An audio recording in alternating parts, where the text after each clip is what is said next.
Okay, we're live, Chair. Thank you, Sophie.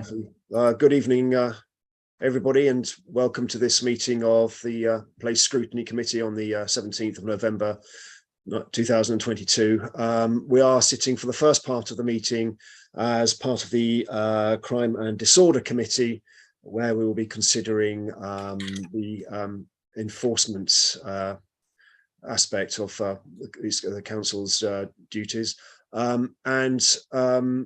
Before we get underway there, a couple of procedural issues I'd like to bring up, simply in terms of housekeeping with regards to people wishing to speak. If you could use the raise hands icon, please. Will automatically move to the top left of my screen in order, so I can then get you to speak in generally in order, but that is a flexible thing depending on who might need to be brought in to answer questions. So on to the actual agenda itself. Do we have any declaration? Oh, sorry, first of all, do we have any substitutes nominated for this meeting or apologies for absence? I have one apology for absence to note. Excuse me, sorry, let's have a quick look. A note that Peter Caffrey is not here yet, although that may change. Any other substitutions or apologies? I've not been advised of any substitutes or apologies, Chair. Who was it, the apology that you've got? From Councillor Rob Thornber. Councillor Thornber, okay, that's fine. Thank you. Councillor Wilkinson, I see you have your hand raised. Yeah, it's just to inform you that I think you're expecting Shona Walsh to attend from Unique Ways for the item on post-16 transport, but unfortunately she's messaged me to say that she's actually not going to be able to attend because of something that's happened at short notice. That's a shame. Thank you for letting us know. Adam, I don't know if you noticed, if you were here for the bit when I sort of because luckily I saw your hand raised, but in terms of if you wish to add on, if you could use the raise hand icon, because it automatically brings you to the top of my screen. Is that all right? Great stuff, thank you. Thanks for that apology though, Adam. Sorry, Councillor Wilkinson. Therefore, moving on to any declaration of any members' interests at this stage. I don't see anything there. Thank you. And well, the admission of the public is by being visible on YouTube. So item 4 of the agenda is the minutes of the Place Scrutiny Board meeting held on the 20th of October, which was the last time we met. Can we have any proposals and seconders that they are an accurate record, or if anyone has any comments to make on them? So let me see if there's any comments to be made first before I take the anything else. Right, no, good. So proposed by Councillor Young, seconded by Councillor Holsworth, and I assume that we're all in favour. Yeah, I don't see anyone against. Anyone against? Nope. Good stuff. Thank you very much indeed. So moving on, the Police and Crime Commission enforcement. More than just a verbal report, we actually had a written one from Derek Ben arrived yesterday, which thank you very much indeed for. It's the with regard to the community safety partnership. He's from the community safety partnership manager. However, I would like to bring in at this stage to start off with Councillor Lynn, who has her hand raised already. Just wait for it, Jenny. who will be introducing this item first. Thank you. Over to you, Councillor Lynn. Thank you very much, Chair. And along with the other things that keep me busy as Cabinet Member for Community Services, for Public Services and Communities, I'm also co-chair of the Community Safety Partnership, which involves attending various kind of West Yorkshire meetings and so on. So it's really good to be able to bring this report to you, really. I'm not going to kind of go through it in detail because you've all obviously had a chance to have a look at it, really. But the first section really just gives a little bit of the background, reminding people that some 3 years ago a decision was taken to try to streamline the whole set of services that relate to enforcement and so on, and to bring together a number of our key services, including community protection, environmental health, and so on. in one section, and that was quite a task in itself, but it's actually been it provides the basis on which we've gone forward. Then, of course, as we all know, COVID hit us, so it barely had a chance to get. People have barely had a chance to get used to the new integrated approach when COVID hit us.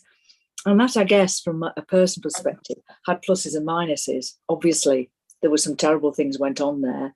But what it also did give us was it gave us a whole range of new tasks that we were required to do. And so the community protection side of the house really was very heavily involved, as people remember going back a couple of years ago, trying to enforce the government regulations that were then there and engage with people and so on. We were fortunate in that, in common with the local authorities, we did receive a limited amount of additional funding, which enabled us to slightly expand the service during the COVID period. Obviously, that period, by and large, and that additional funding has come to an end. But I'd like to pay tribute to the work that was done during that COVID period, because it was really important. Section 2 actually talks about the new approach to reporting.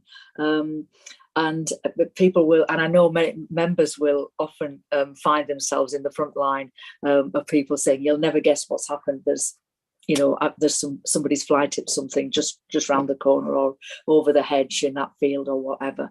And I hope that people, and I'll be interested when we come on to the discussion, Chair, I hope that people will give us some feedback about whether they feel that approach to having an online reporting tool has been positive. We think it has. We're trying to roll it out across other services, including, for example, gully cleaning and things like that, because we think that it systematizes being able to give you feedback, and members of the public who report, of course, feedback. It also means that for constituents that you think might be able to use the online tool, then it's one less thing for you to do, because you can just refer them to it, and hopefully they'll be able to do that for themselves. And I think it's also good because it means that we can get a good kind of sense of what's going on right across the borough really. Now, section 3 actually looks at what are the kind of issues that people have to deal with really. And on the second page of that report, you'll see there that we've identified some of the nuisance types that we have to deal with. Obviously, antisocial behaviour is a key one. Fly tipping and littering and so on. Also, very key, and you can see the figures there. Noise has also gone up quite considerably. Really, we've got dog-related complaints, and then obviously from an environmental health perspective, complaints that relate to housing and housing conditions. And I mean, and on that note, some people may have noted the very tragic report really of the death of the child in Rochdale as a result of mould and being untreated and so on. And although the focus there was very much upon a social housing landlord, actually, in my experience, many of the complaints that I deal with, and I'd be interested to hear what members say about this, many of the complaints I deal with are actually coming in from the private rented sector, unfortunately. And so that's all work which the environmental health side of the house would deal with, really. So I think the other issue really is that we've had a number of cases that have been kind of quite serious in terms of fire and pollution from waste management businesses and that sort of thing, really, which have involved the team in an awful lot of work that's been put on. But on the other hand, some good, some quite positive outcomes as well, really. Section 4 deals with prioritisation. And just to give people, and it's very difficult because in a way, all of us, and I'm just as bad in my own ward, Park Ward, I want everything done first in Park Ward, and it's not fair, it can't be. So how do the staff prioritise? And what Derek and his colleagues do is they kind of have to prioritise, and they've got like a 3-stage prioritisation process. And the first one is what presents the greatest degree of harm.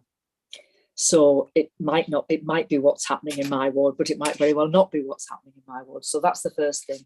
The second one is where the person reporting it has got particular vulnerabilities.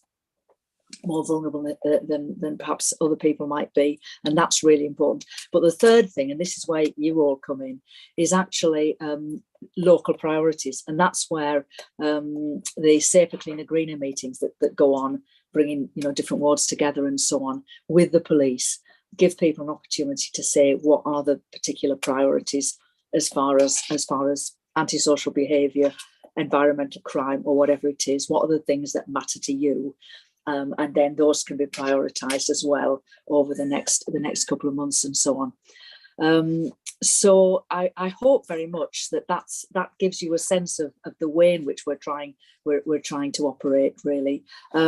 There's also, I think you should have also had some information there about a bit about the budget.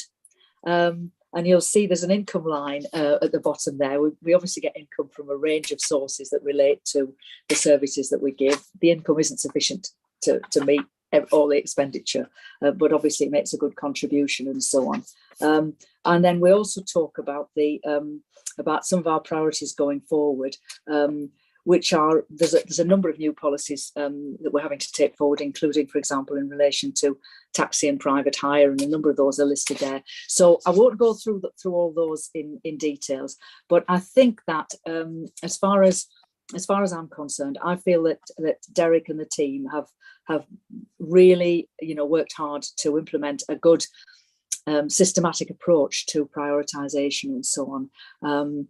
And really, but at the same time, to try to be responsive to what some of the issues that the communities, feel are important, and very much funneled through yourselves as elected members. I'll stop there, Chair, and I'm sure any detailed questions, Derek will be much better placed to answer than I am. Thank you. Thank you for that, Councillor Lynn. So at this stage, I won't necessarily bring in Derek then, but before I open it up to members, I'd like to bring in Councillor Benton. I can't see her on my screen. Where's she gone? Oh, there you are. Sorry, Tina. And then Councillor Caffrey, who both have been out on visits with enforcement teams, and sorry, not to ignore Councillor Thompson either. I believe you've been out on one, and you're going on another one as well, as I understand it. So if I can do it in order, then if I can bring in Councillor Benton first, then Councillor Thompson, and then Councillor Caffrey with their reflections on their visits. You want me to start, Regan? Yeah, thanks, team. That'd be great. My time was spent with community protection team response. They were really good. Welcomed me into the office. Ollie Crossland and Sam Pearson. And then the visit began. Firstly, I spent some time in the CCTV suite. It was mind-boggling. I've never seen anything like it apart from on TV before. A community safety warden supervisor was there with me, and he explained the function of the equipment and its use in monitoring safety, disorder, excuse my throat, crime, how it's effectively used to aid response by emergency services and partners relating to emergency and critical incidents. I also briefly met two of the safety wardens who were out busy but had popped back in, learning how their cameras are actually live and their feedback in real time. So that's really useful as a tool, obviously, for the other services at times. I then went on to spend time with the community enforcement officers. They're each responsible for a different aspect of enforcement, which they find, I think, works really well for them. The officers taught me through the process and procedure of dealing with different types of antisocial behaviour, fly tipping and licensing, talking about cases they had worked and were working on. I was then able to go out on a couple of visits with different enforcement officers, which were interesting. The first one was checking some tree branches that had been overhanging the highway.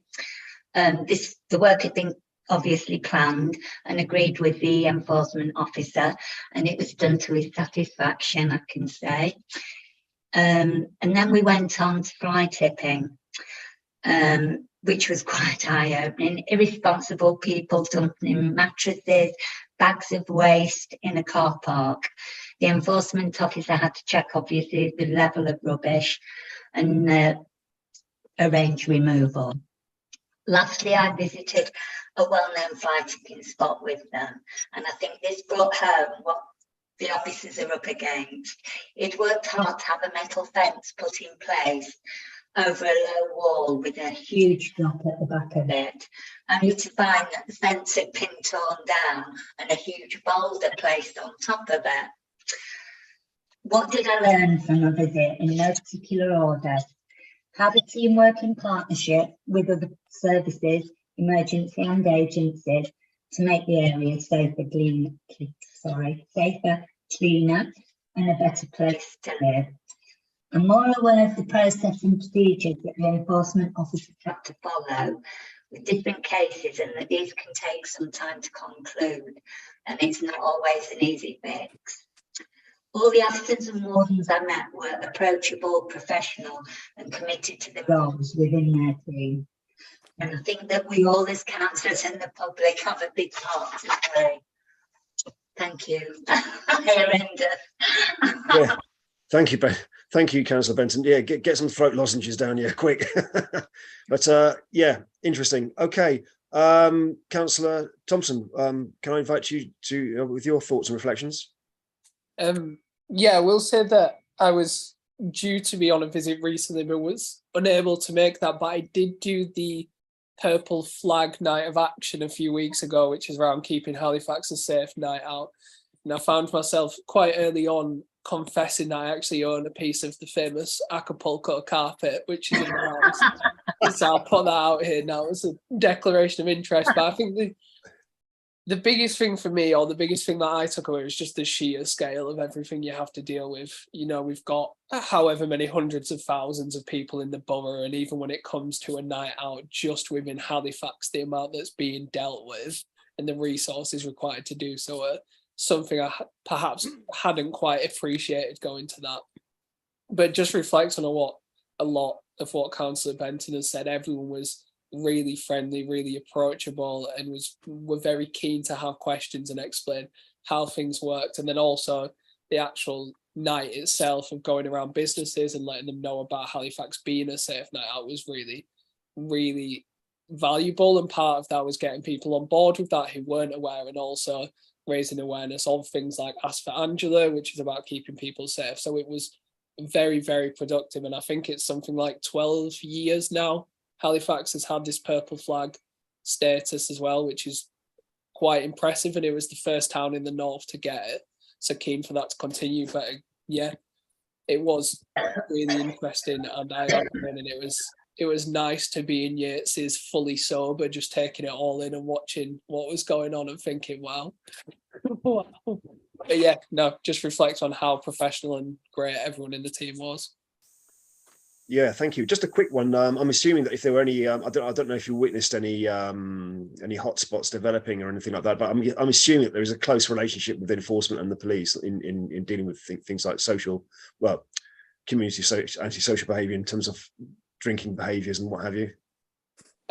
So on the Purple Flag Night of Action, we had a couple of police officers with us as well, as part of it, who were very much linked in with that. Yeah, so close liaison is obviously very much on the agenda. So yeah, that's cool. Excellent, thank you. Councillor Caffrey, did you want to come in? Yeah, fine.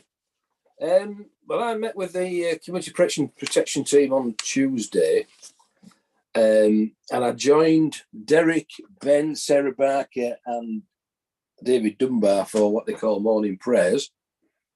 It wasn't really a prayer meeting, though. It was more about sorting out the priorities for the team to undertake. Quite an interesting meeting. It was really a short meeting, but it was quite eventful. And then we went through the tasking and cooperation report. Sorry, tasking and coordination report. My apologies. Which is it's not a lengthy document, but it's got really the priority cases in it. And it's got the main ones that they're dealing with, like the prominent cases and hotspots like fly tipping, pavement parking, burning, noise, licensing pubs, the stuff that councillors tend to report from time to time that are problems in their areas. But I mean, this report, which is here, it's quite lengthy, but it's the tip of the iceberg compared to what they do deal with. So we went through that. And then I went on, there was a referral from one of the emergency services about a particular premises they'd seen. I won't go into too much detail, but we went and had a look at that, and it was essentially it was a fire risk. So we visited there, spoke to the residents and what have you, and then we came back and did a report. I then spent some time at the office talking to John Beecroft Mitchell, I think does the emergency planning and sort of coordinates things. And then the afternoon, I went out with two of the members of the environmental team. Now that was a bit of an eye opener. That trouble is I can't say very much about it, but essentially it was an establishment involved in food that had had an inspection back in May. We went to have a look at what progress had been made, and the answer was 0.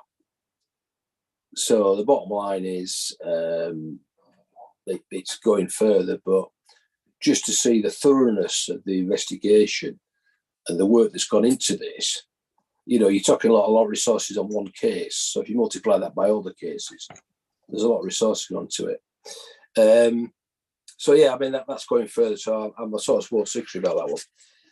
I was supposed to go Wednesday, but there was so much work caused by my Tuesday visit going out with them that I was cancelled on Wednesday. I couldn't go because they were too busy for me. So, but I get all that, I understand why. But that's an outline of what I'll be doing for 2 days, all day anyway. Yeah. Thank you, Chair. Yeah, thank you. Interesting.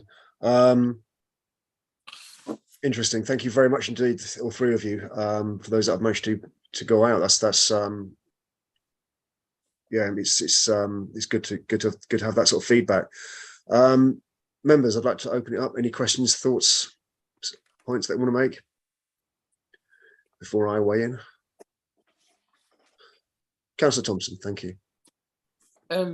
Yeah, the first thing I kind of asked this before, but I thought kind of an ideal time to ask at Scrutiny was just around the online reporting tools. So I know one of the key issues I get from residents, and one that is obviously less of an issue for me now because I kind of know who to chase, but I think one of the biggest ones is around when you report something and say, for example, you report fly tipping and it's on private land or they were unable to access it, or any of the other issues that can prevent it being removed. That kind of instance of you report it and then you get a message back saying, we're really sorry we weren't able to collect it because of, say, an access issue. And then it kind of stops there. And it would be quite useful if the online reporting tool either had just within that message further contact details or just further steps you could take. I know it's something a lot of people have raised around, oh, well, kind of what now? Because people don't want to raise the same thing again through the reporting tool. So it might be ideal whether it's a contact detail or whether it's just further steps included in that. So say, for example, if it's on private land, maybe some information about, the steps the council would have to take to remove it. Just because then it might lessen the amount of actual casework and the amount of repeat reports for the same thing. I just think that would be really helpful. Any thoughts from officers? Sorry, Chair. I'm having trouble with my signal, so I'm just keeping my camera off. So I do apologise. That's all right. Can I just say thank you for all those kind words? And one of the purposes of doing what we did was to obviously get that feedback. But if anybody does want to spend a bit more time, then I'm more than happy to sit down with you and talk to you about your experiences, because I'm sure there are things, just like Councillor Thompson has said now, which potentially we could hear from you that could improve what we do. So, Councillor, I was just typing as you was talking to say that we just updated our website regarding how we're going to deal with private land. And you're absolutely right. It does sometimes leave the reporting person thinking, oh my goodness me, what's going to happen now? So I think that's really good feedback. And I actually have an environmental blight meeting every month across the council with contact centre, with IT colleagues, with green spaces and street scenes. So I think you've raised a really good point there, because the one thing that we must do is reassure the public that we do take action, regardless of whether it's council owned land or whether it's private land. The processes are slightly different, as you can appreciate, but I don't want the public to think that we don't, or should I say we tolerate fly tipping on private land, because we certainly don't. So thank you for that feedback. I hope that's answered your question. I'd be more than happy to talk further about it with you. Yeah, that's a thumbs up. Great stuff. Thank you. Councillor Smith. Yeah. Thanks. Yeah, it was good. It was good to get the report. I'm just wondering about the headings across the top of the budget, because you've got a load of numbers, but I think that divides up across the whole thing, and I have no idea what those codes are. And I think it'd be quite interesting to see exactly how much is spent where. That's just because I don't understand it. So if we could have a bit of information about that, I'd think that would be useful. The other thing is, I'm wondering about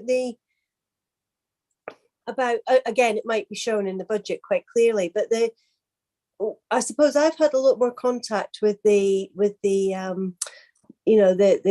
community wardens that are around on foot in the daytime, and they cover a huge area.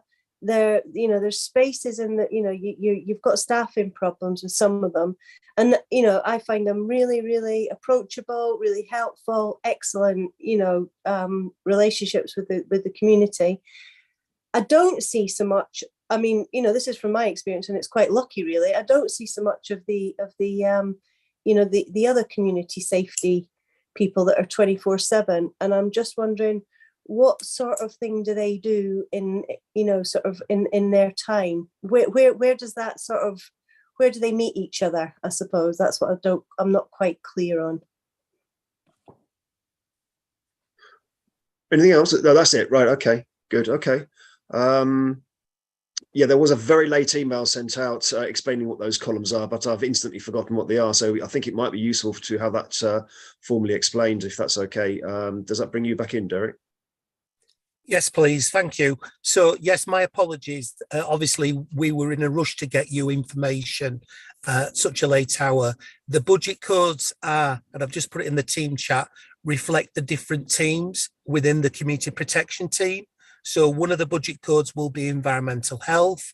The other one will be the licensing and regulatory services. And the other one will be the community safety wardens and the community safety enforcement officers. So we're more than happy to tidy that up and send it out with a description around what each of those areas are, Councillor Smith, if that would help.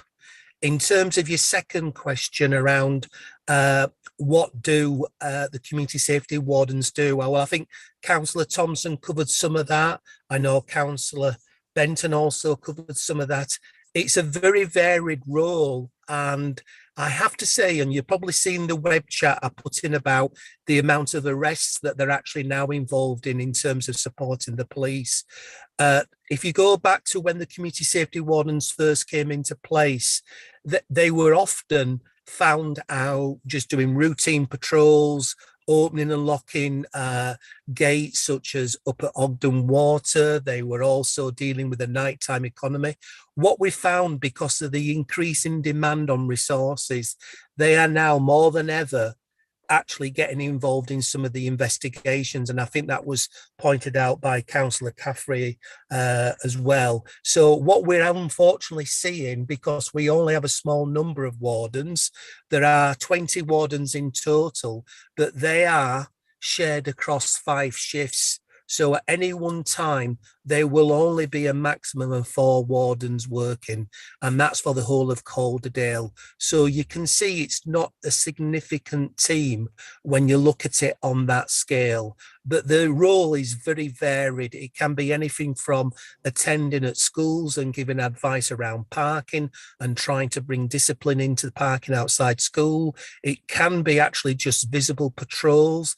It can also be, I'm afraid, attending some really serious and quite emotionally draining incidents, such as some of the incidents we have around North Bridge and Burdock Way in terms of people wanting to take their own lives. So you can see that deal with quite a lot of issues, and it is very varied. It's very difficult to say on a day-to-day basis what they will actually do, but we do try to task them. And this is the point that Councillor Caffrey was saying, is that we have a meeting, we look at what the local concerns are, and we make sure we try and get the right resource at the right time in the area. And more often than not, it is our wardens who do that. So Cold Edge Road has been a key hotspot for fly tipping. Our wardens patrol that location every evening, and we have been successful in both diverting fly tipping, but also in actually identifying those who have fly tipped. And we have a number of court cases that are going through, so I can't go into any more detail, but I'm hoping that gives you an understanding of the wide range of activities that the wardens undertake. Yeah, thank you. I think it does. It still make I sort of wonder about that line of what are we statutorily obliged to do with our community safety wardens and our community safety. I get all the emergency planning, I understand the licensing, environmental health, all of those things, but a lot of the other stuff seems to be a very big crossover with the police, and I just wonder, their budgets are probably better than ours at the moment. And I just wonder, you know, we've got a lot of pressure on our budgets. Is there some way of you know, reducing the pressure on our staff? Chair, would you like me to respond to that? Yes, please. That's an important question. Yeah, so obviously you're sitting today as a crime and disorder scrutiny panel, and that is because we have a statutory responsibility to be part of the partnership response to reduce crime as a community safety partnership, hence why Councillor Lynn sits as the co-chair of the community safety partnership. Going back to your point, Councillor Smith, it doesn't actually say how we have to discharge that duty. And you're absolutely right. It is a decision taken some time ago by the council to bring the community safety warden service into being. And actually that was a decision made by council. Whether that is still the right decision is obviously, that's for members to decide, but it was seen, and I'm hoping that you've got evidence here that it's in a very effective way for us to discharge our statutory obligation, albeit, as I say, how we do that in Calderdale, that's a decision that's been taken around members in terms of the community safety wardens. Thank you. Did you want to come back at all with that? So, Councillor Smith, your hand still raised, or? Yeah, just I suppose it is just about it is just that, you know, involved in so many arrests. I suppose it just feels like it is that time that could be spent doing things that you know that nobody else is going to do. Like the police aren't going to do things in our community that such as you know, check mold in housing and things like that. I suppose it's just looking at the budgets and thinking about where we can fill the gaps that nobody else is going to fill. I suppose the arrests, I do feel very strongly that, you know, that should be police that are doing the arrests. I suspect that it is the police doing the arresting, but it's that liaison with the CCTV team, for example, that has led to the. I think it's worth reading this out since the chat messages aren't noted for the minutes. that the CCTV team has led directly to 172 arrests in the last 12 months, and the wardens have also been involved in 237 arrests in the same period. Yeah, emphasising the question that I didn't deliberately infer with Councillor Thompson, that's we work incredibly closely with the police and the nighttime economy. Right, Councillor Caffrey, I can see your hand is raised. Yeah, Chair, it's just about parameters and who's responsible for what. A property that I went to see, without giving too much detail away, was referred by emergency services, and it was a fire risk actually. And we asked questions about the gas boiler for a start, and I looked at some of the electrics, but I couldn't. The tenants were a bit vague about whether it was being checked or not, but I couldn't work out what responsibility it was to check on gas certificates, for example, or electrical certificates, because apparently it's not the councils. So whilst we can go and look at something, doesn't necessarily we could take action to have it enforced or have it checked. So again, there's some question of you can go and have a look at something and find fault with it, but who do you refer it to, and who's ultimately responsible for making sure that it's done? Well, the landlord, obviously, but if that isn't the case, who's responsible for enforcing it, I think, is the question I'm asking. I think I can actually answer that question. Because I, for the first time ever, came across something that I felt obliged to report to the Health and Safety Executive with regards to failure for access to gas meters. And that, as it turned out, dropped back down to the council for I believe it was environmental health. I got a phone call from the enforcement there. Now, I haven't been kept in the loop as such yet. This is my own personal experience of it. I had a phone call from somebody at the council asking me a few questions, wanting more details so they could investigate further, but I haven't had any feedback yet as to what the outcome of that was. But yeah, severe breaches of statutory obligations, things like landlord safety certificates and expired electrical stuff. It's a health and safety issue if they're not kept up to date, and prosecutions do happen as they get handled by those sort of bodies. I don't know if any officers want to sort of augment that response from myself there. Sorry about that. Before I bring in Councillor Thompson and Councillor Smith again, Derek. Yeah, thank you, Chair. Yeah, you're absolutely right, Chair.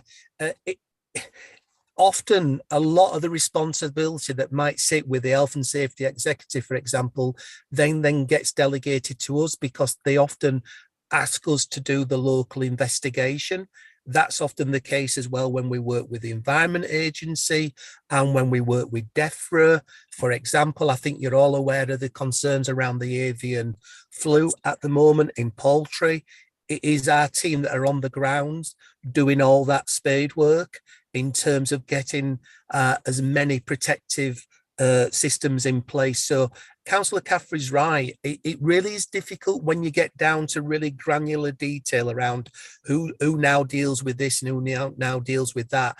And I suppose that's why, Councillor Caffrey, as you said, some of these investigations on the face of it sound really simple, but actually become really complex because you've got to go through quite a layer of regulatory bureaucracy in some ways.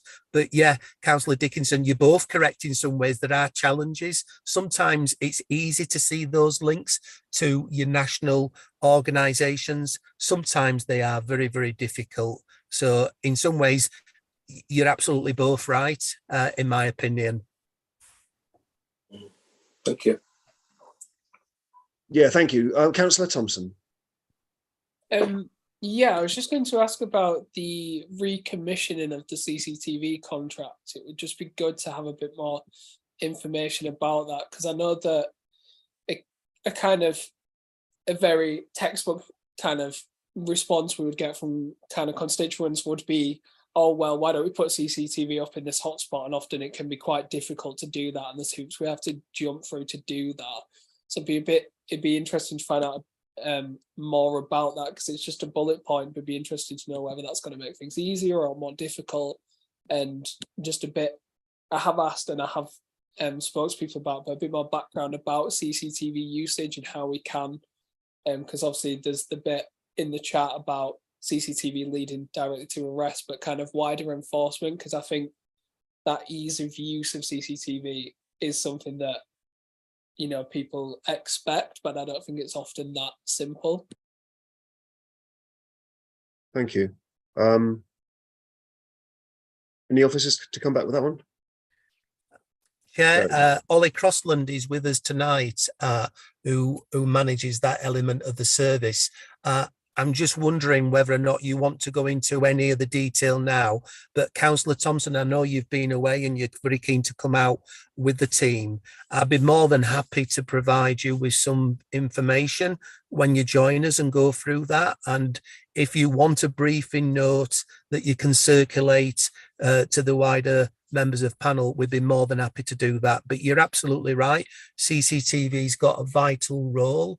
Again, it's one of those that actually it's discretionary.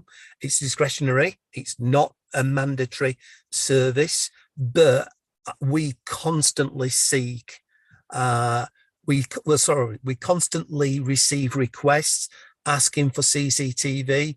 And as you say, that presents a challenge. It also puts financial resources, financial demands on us, which are difficult. CCTV is not cheap, because one thing that we won't do is compromise our standards, because the last thing we want to do is deploy a CCTV camera that actually captures something, and then we find that the quality is insufficient for us then to act. So you raise a good point there. We've done a lot of work recently around deployable cameras for CCTV around fly tipping, and that's had some very good success.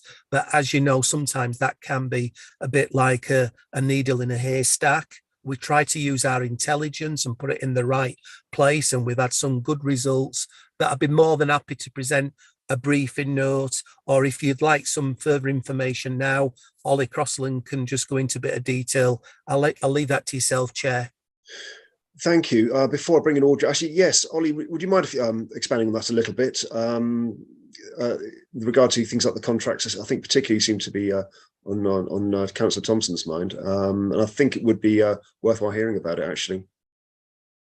Yeah, good evening, everyone. So I lead on CCTV, as Derek says, and we have just recently procured a contract with BT. The points about cost, like Derek says, it is a very expensive tool to use. It's not as easy as what you can see when you go to Argos and buy a cheap camera for £100, etc. We have to go through jump through certain hoops with the ICO, the Information Commission officers, about quality. So we have to have the top quality when we're using cameras, and also we have to be able to store the data for an amount of time, which is 30 days.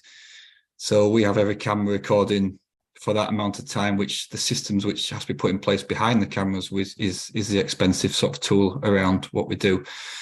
For putting we have 67 public space cameras which are fixed in certain areas of the borough in the main townships. They're the ones on the black poles.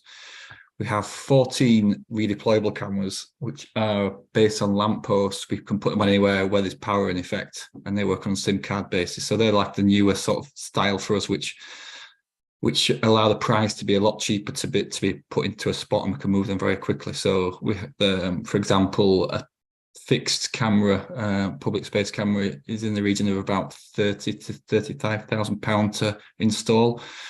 Where we have a redeployable camera, they cost in the region of about £8,000 to £9,000, and we can move them as we need. There is cost implications when we're moving them, so we don't want to move them all the time weekly. It's more of we've got a problem area and we can put it somewhere, and it acts more as a deterrent than actually catching things. As cameras do, people know where the cameras are, and it stops them doing something rather than us be able to catch them a lot of the time. So yeah, the redeployable cameras, what's happened with the reprocurement of the contract is we've got a new operating system where the redeployable cameras are now going to be able to be viewed and moved all on one system with the public space cameras. So that allows better viewing, easier viewing, and easier monitoring of all the suite of cameras we've got. So that's a big positive of the reprocurement, which we can do. So the 14 cameras where we have 4 or 5 cameras which safer clean and green areas. They have power over where them cameras are going to go. And at safe clean and green meetings, they, as councillors, you decide where best in the area they can go. And obviously, it goes on the greatest need of where you want to put them, and it's your choice. And we move them. We do have a few. Obviously, there's others where we work with the police, work on with different parts of the council to put the cameras short-term wise to monitor certain things. And yeah, they're a valuable asset to us. On top of that, we do have flight of insight cameras that Derek alludes to, which are completely standalone battery-powered cameras, which, like Derek just mentioned, that it's very difficult to be able to pinpoint exactly where we put them, because we put them somewhere and the flighting happens 50 yards down the road and we miss the whole thing. So it's a very difficult one, but it's one we strive, and we have got some good results from. And then finally, we do have, as Councillor Benton mentioned, body-worn CCTV. We have 12 of these units which live stream live audio back to our base, which we found as a real benefit and can supersede all the rest of the cameras in effect, because we can put them wherever we want. So in emergency situations such as floods, we can get them exactly where the flooding is. So flooding can happen not just where the cameras are based, so we can get the cameras out there, can virtually talk people through issues. We can talk to people on the phone, knowing exactly what they're looking at and we're looking at the same time.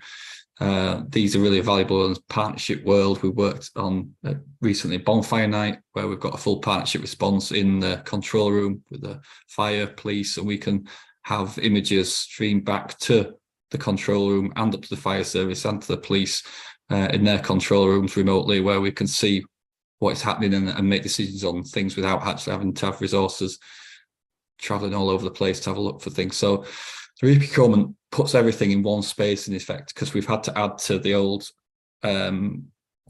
contract, which is sort of add-ons which don't all sit exactly into the system as well. So what the new contract does is be able to pull it all into one system, operating system, so we can use it all at the same time and monitor them all at the same time. I hope that answers some of the question, but I'd be happy for you to come up to the CCTV, Councillor Thompson, to see what range of cameras we've got and how we operate. Thank you for that. I hope that answers. Yes, it's answered his question. Fabulous. Yeah, nice one. Thank you, Councillor Thompson, and thank you, Ollie. Councillor Smith. Yeah, I have been up to the CCTV room, and I wonder about your mental health. It is absolutely crazy the number of screens you've got to look at. I don't, it must take a huge amount of skill to, process that information. I'm just wondering because I can't see what the budgets are, what the budget headings are. I'm just wondering about the cost benefit analysis that's done on what are we looking at? What sort of outcomes are we looking at from the use of the CCTV? And, given it's so costly, and also the same with the 24/7 patrols, because there are times at night when there's hardly anybody around. And I just wonder, you can't be anywhere, because you've said yourself, Derek, that it's such a thin spread across the borough. So I just wonder what sort of analysis is going on there, what sort of monitoring. And just with that in mind, the pressure that's growing on the other departments like environmental health and the housing, the complaints around poor housing, I think we can only anticipate them getting worse as people have less money to spend on heating. And the sad death of Awad Ishaq, I just wonder, are we actually going to look at changing those budgets and prioritising housing and things around that? Thank you. Thank you, Councillor Smith. I'm just wondering if yes, Derek, you've got your hand up. Thank you. Thank you, Councillor Smith. It's always nice to have those challenges. I suppose in some ways we've never done a cost benefit analysis. We've never really, we've always allowed our outcomes to speak for themselves in some way. So maybe that's something that I can speak to Andrew and Zora and Councillor Lynn about. One of the things I really want to emphasise is, before we did the enforcement review, environmental health sat as a standalone service, licensing sat as a standalone service. And our environmental health officers used to go out and deal with fly tipping. They used to go out and deal out with burning. They used to deal with all sorts of what you would call volume nuisance types. What the enforcement review did is it took away that volume element from environmental health by giving it to Ollie's team to tackle, which then freed up the time that environmental health then could spend on food inspections, that could spend on housing inspections. Because if you were to, and I know this is not what you're advocating, but if you were to reduce the community safety wardens, the work that they do around fly tipping, the work they do around antisocial behaviour, all that would have to be picked up by someone else. And what potentially you can see then is very expensive resources, such as our environmental health officers who have got the accreditation, the years of training, suddenly being deployed to deal with very low level day-to-day issues. And I suppose the enforcement review was all about getting the right resource at the right time. So Councillor Caffrey was out with our food inspection team, focusing on food safety, which I'm sure we all agree is a key priority.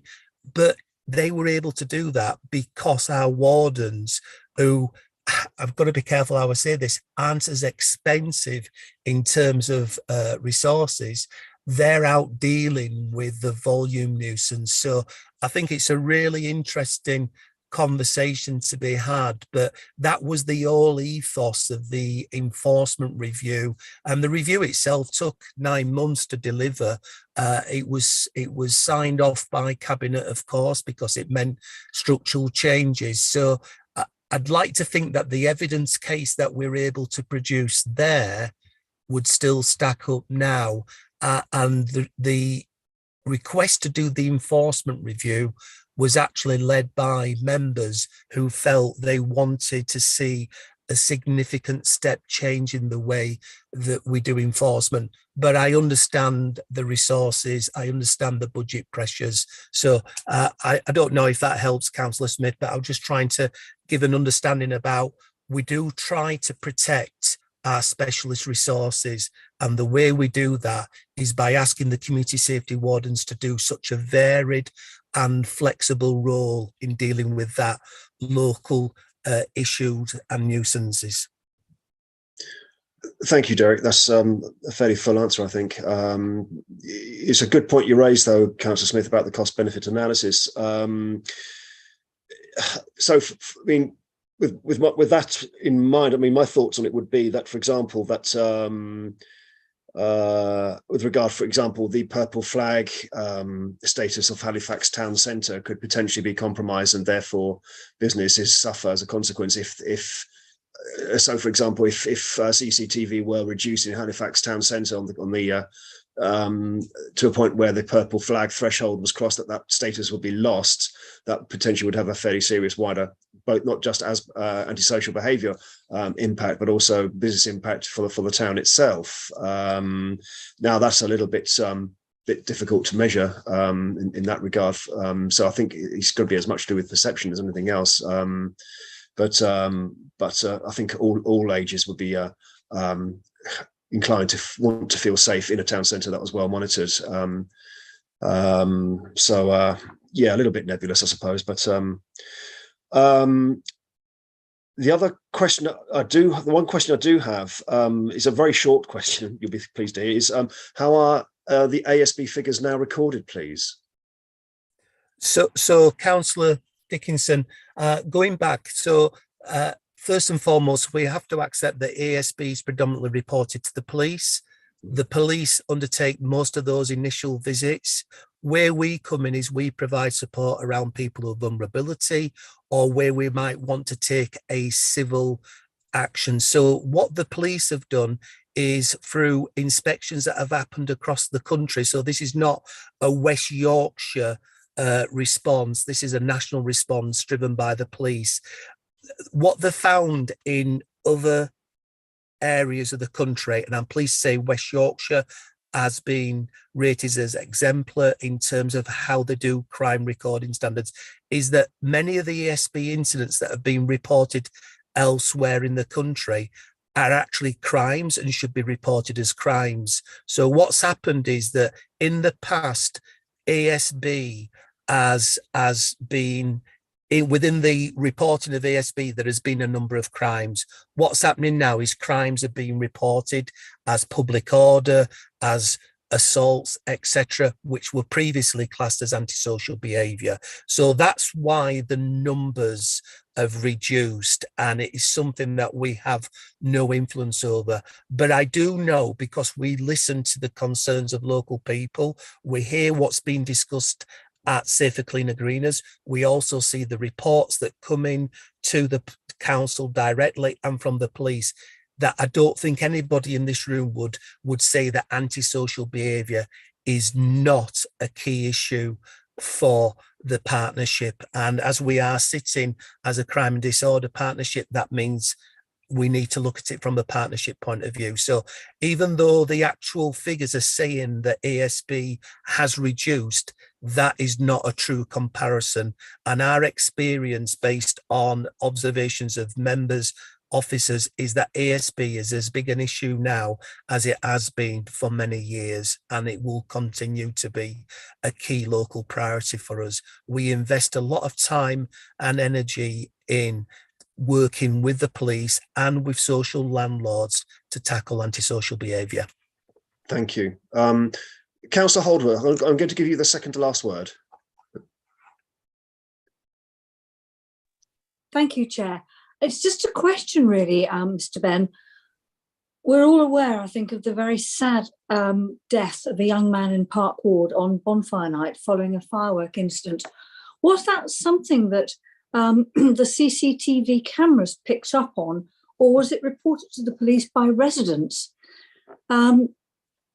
Is this something that we could have prevented, perhaps, by being more proactive, or was it just effectively one of those things that happened?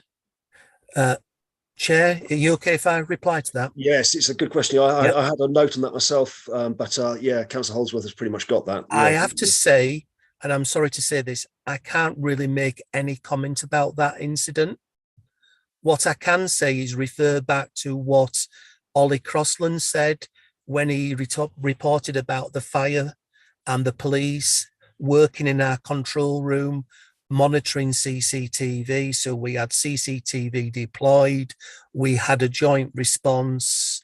So obviously there was a tragic incident that evening, which I say I can't go into any more detail, but I'm hoping you get a sense that we were working together because we knew that there was a threat, as there always is at bonfire weekend. So I'm sure at some stage or another, Councillor Holdsworth, there will be an opportunity to be open, a little bit more open with what happened that evening. But at this time, I cannot say anything more. Thank you very much. Quite understand. Thank you. Yeah, fair enough. Right. First of all, there was a question, a point that Councillor Lynn raised with regard to the private rented accommodation and the reporting with issues there. We did hold a session on that not so long back since, and the disappointing bit was that we weren't able to get a huge amount of input from anyone from the private rented sector, I'm afraid, Councillor Lynn. So it is a little bit of a tricky one to approach. My feelings on the matter, and this is based purely on those feelings rather than anything more concrete, is that with regard to the private rented sector, is that people may either be too frightened to report to the landlord that stuff that needs doing for fear of being evicted, or having their contracts ended. Now, this notwithstanding new legislation coming in, the full details of which I'm not fully up to date with, I have to say. That, or they may be more inclined to go to citizen advice first rather than having it land up in members' inboxes, or they may just choose simply to change accommodation once the contract's expired. So we do need more information in that regard, I think. Yes, because I think housing associations are so much more visible and more transparent. It's easier for them to be held to account in that regard. But this is clearly a piece of work that we need to investigate further, but there are difficulties with getting private rental landlords to come speak to us, as we've discovered, as I'm sure Michael will attest. My final note really is for us all, really, in that the Councillor Lynn also mentioned the Safer, Cleaner, Greener team meetings, which I do like to attend. I haven't been able to get to the last 2 or 3, unfortunately.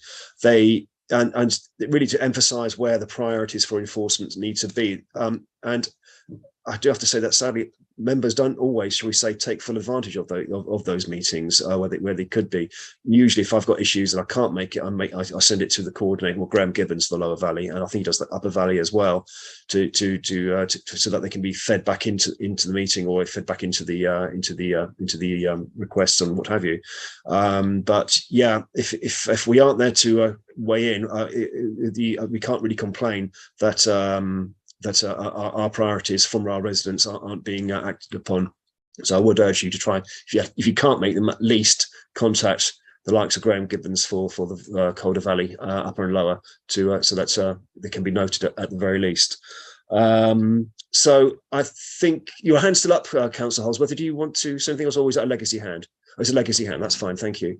I'd like to thank the officers for their attendance this evening, and I'd also like to thank members who were drafted in as members of the Crime and Disorder Committee, and I believe that concludes that part of the meeting. So thank you very much indeed.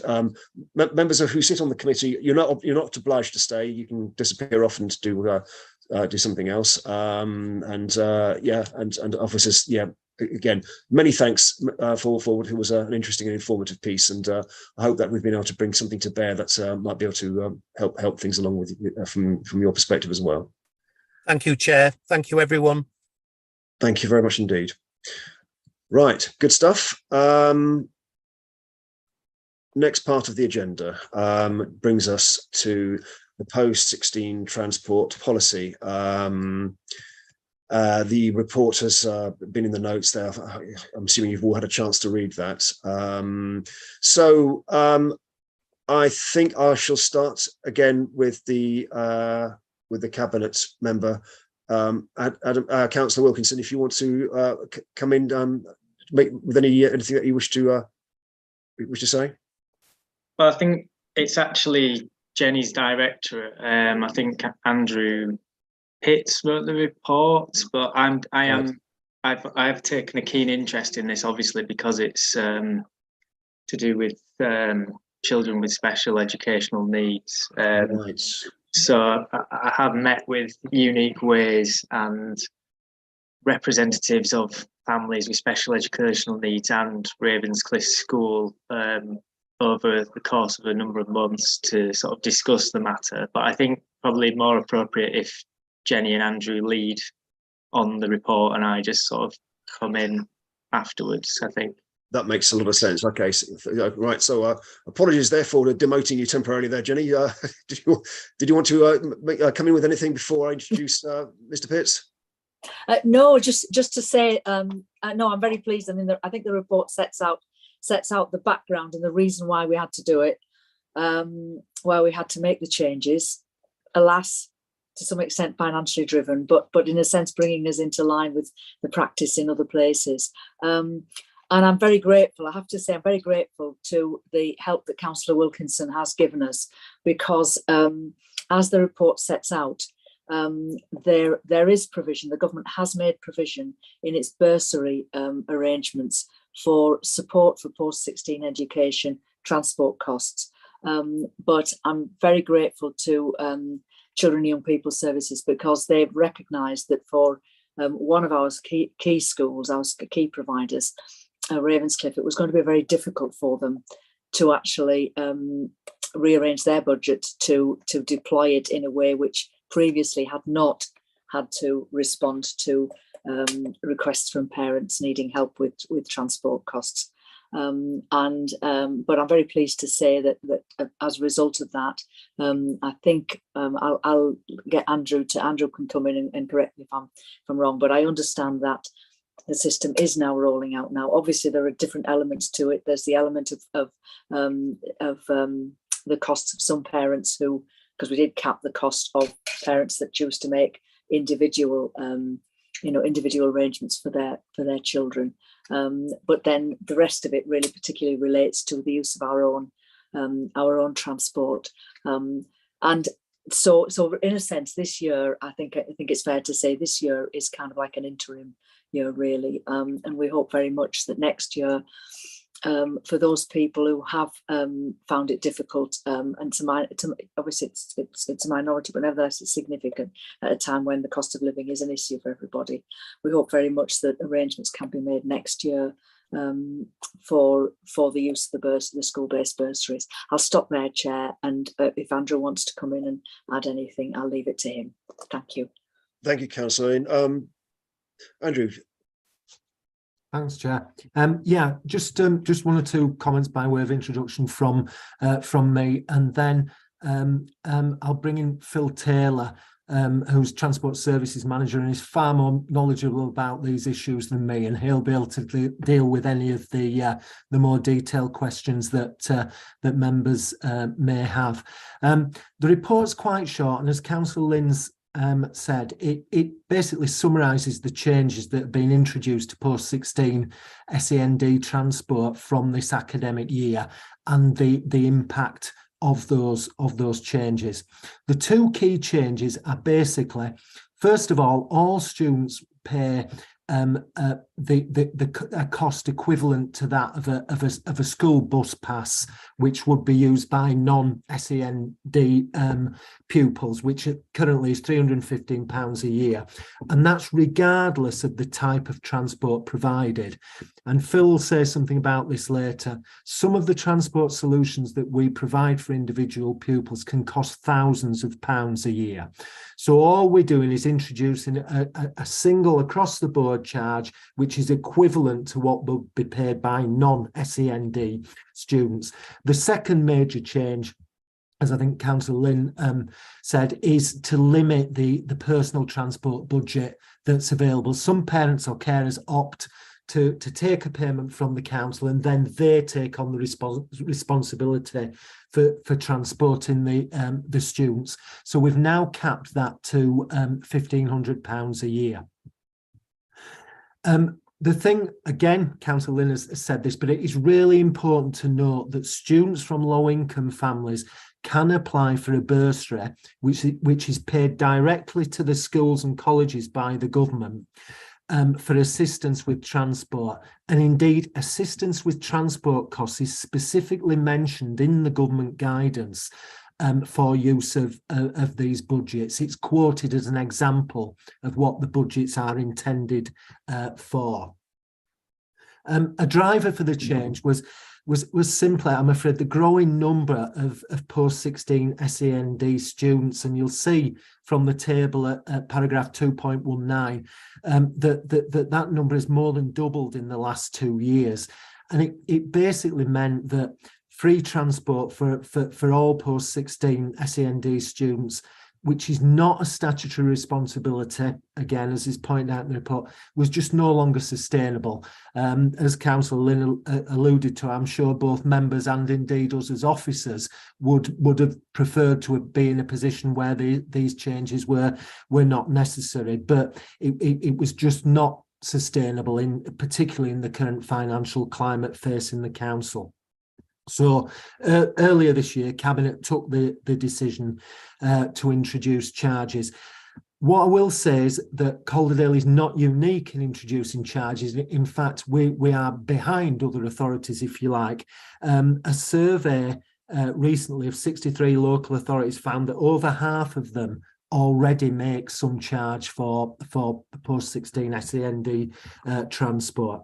Finally, I just want to emphasise that this doesn't change how the transport is provided. We will always ensure that the most appropriate form or method of transportation, which is not necessarily the cheapest, but it's the most appropriate for the needs of the student, continues to be provided, despite the financial changes that we've made as part of this report. So that's all I really wanted to say Chair, to sort of elaborate on some of the and summarise some of the information in the report. And as I say, Phil's with us, and you know he'll be more than happy to pick up any detailed questions members may have. Thank you very much indeed, Andrew. Councillor Wilkinson. Thank you, Chair. Yeah, just to pick up on a couple of points and just to elaborate. So, as Andrew said, I think schools get this discretionary budget, and I think transport is one thing that budget can be spent on. And I think the issue with Ravenscliffe was that for one reason or another, they didn't find out about this change until too late to actually sort of allocate that budget for this purpose, and that they already had things that they said that they needed to spend that money on. So I think, because as Councillor Lynn said, we're in the middle of a cost of living crisis.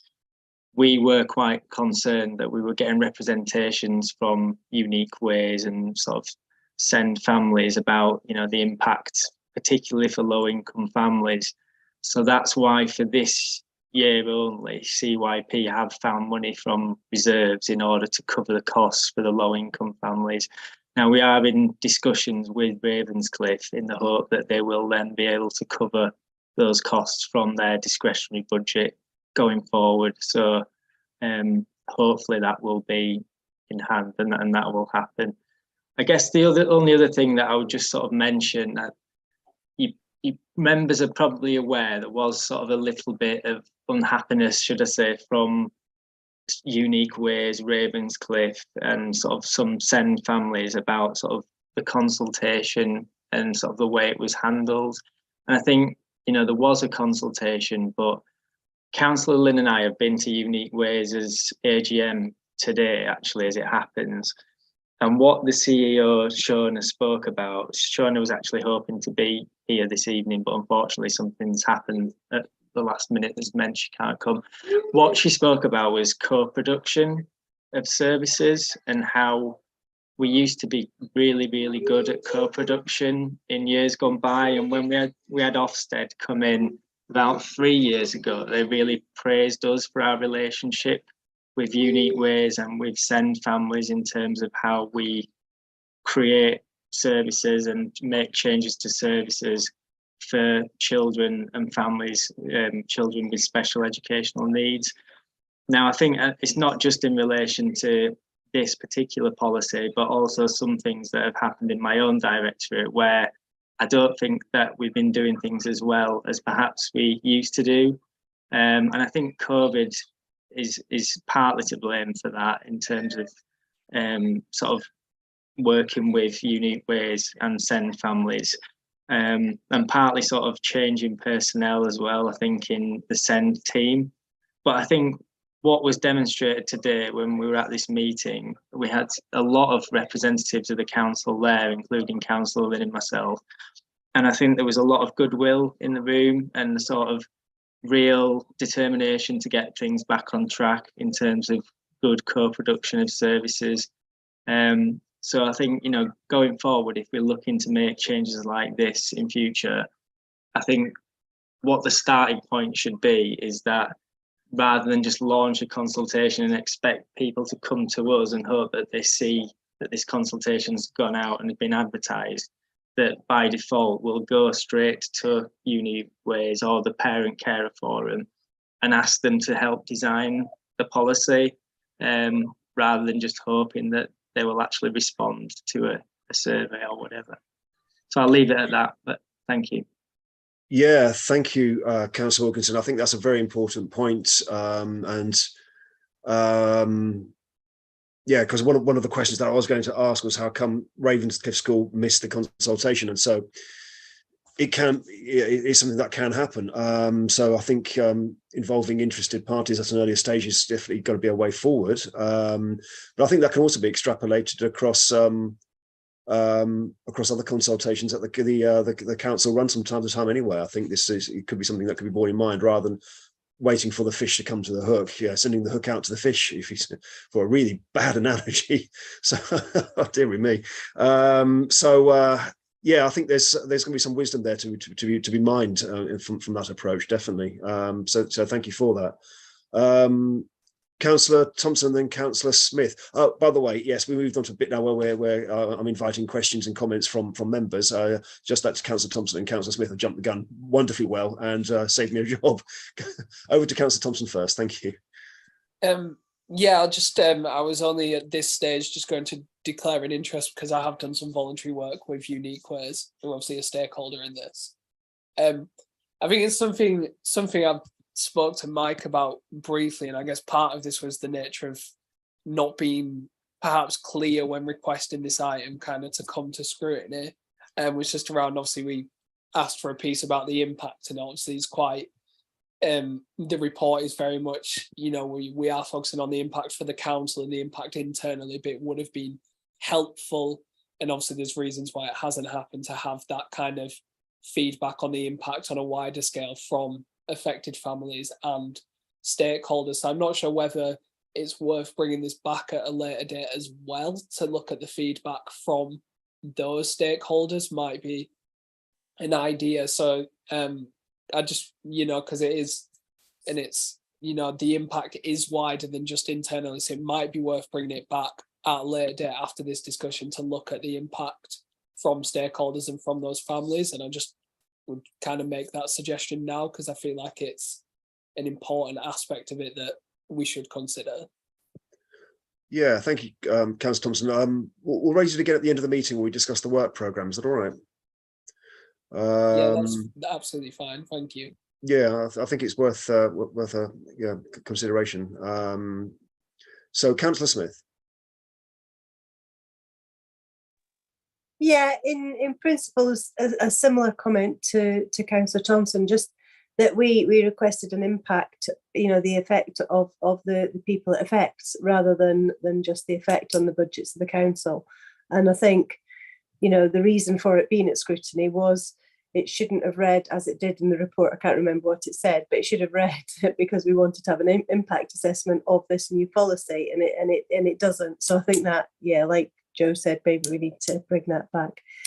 Just the other point, that transport plays a huge role in people accessing further education, and no more so for people with SEND, so with statements. And people, SEND students are 10%, are 2 times more likely to be NEET than in the general population, and that's a huge amount, you know, that's double the difference. So we need to make sure that the people that have got SEND, then we need to make sure that they are protected, that they're, you know, that they are given access. And it doesn't, and I don't really feel like, I know we're struggling with budgets, but it cannot just, I mean, yeah, the lower income families definitely need support, but I do think it is about the individuals, and we can't keep comparing it to what an average person gets, because it isn't an average situation.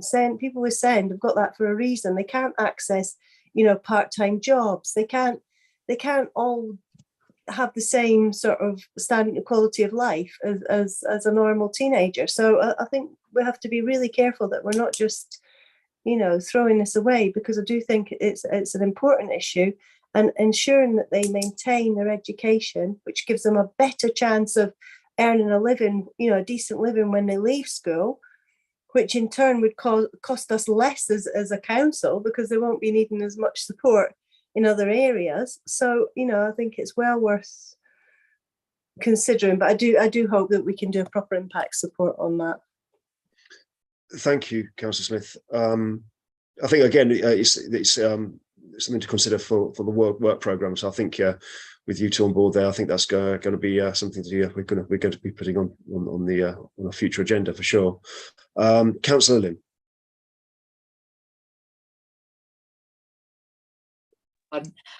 Yes, and I don't know if Phil or Andrew might want to add to this.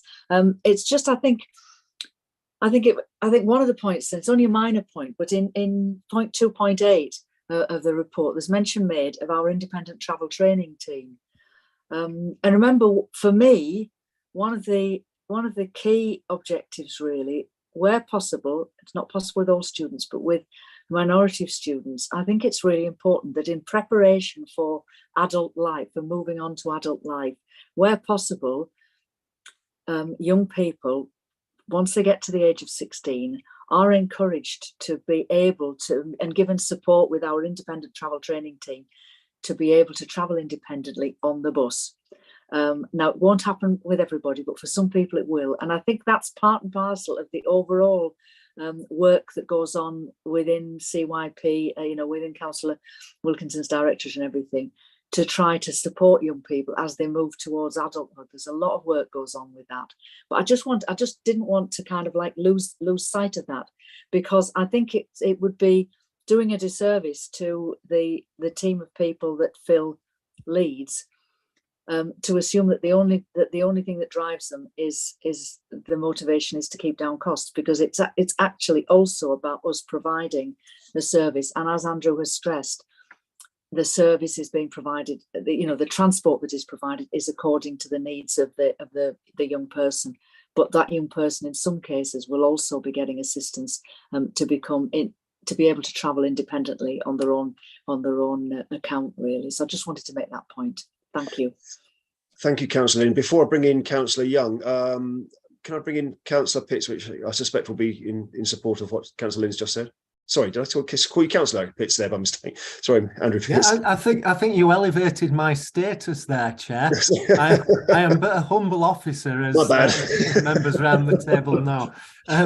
Yes, I just wanted to comment on the impact situation. And whilst I can't provide any information on the sort of qualitative impact, if you like, just a couple of figures that we've got that illustrate maybe some of the sort of quantitative aspect. Of the 28 students who were not at Ravenscliffe, who were in other educational settings, 20 have already paid the invoices for this year. So there are only 8 outstanding, and we've not had any post-16 appeals based on financial grounds this year.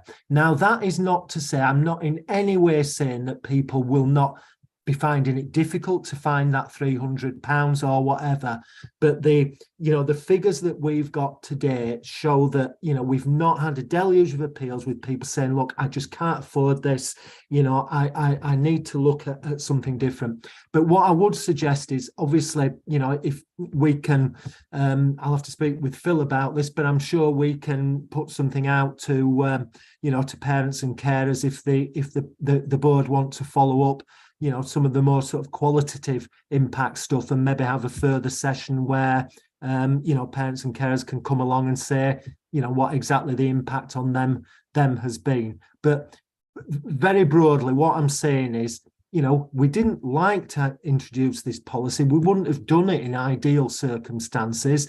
There were the pressures of numbers. There's the wider financial climate. We're aware that many of these people are vulnerable, but I think the independence and promoting independence point that Councillor Lynn has just made is absolutely vital here. That's how we will really help to support young people into adulthood. But it's not had as big a sort of impact as maybe some people thought it may do when it was first introduced. Thank you, Chair. No, I really appreciate that. That's I think that's very helpful. Phil Taylor, Dave, I will bring you in. Phil Taylor, can I bring you in before I bring in Councillor Young? Yeah, thank you very much, Chair, and good evening, everybody. I just wanted to just add to what Andrew just said there about the independent travel training.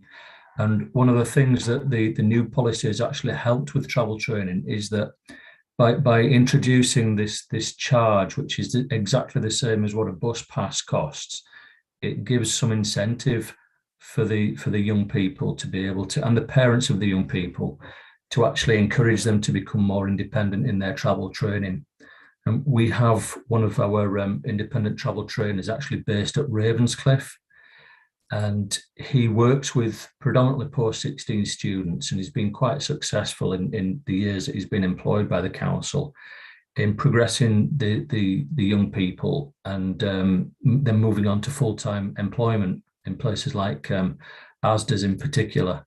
and it's, part of the package that he has provided. It has allowed them to be successful in the travel training and to be able to go on to full-time employment.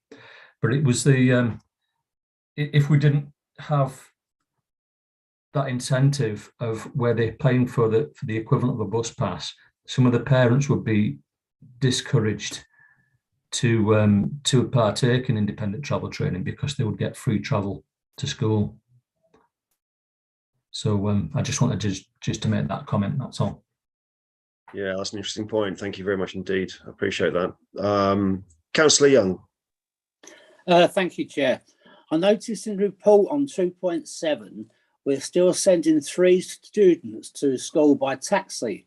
Presumably, these are people who go out of Calderdale. Now, is there any way that they could not use public transport?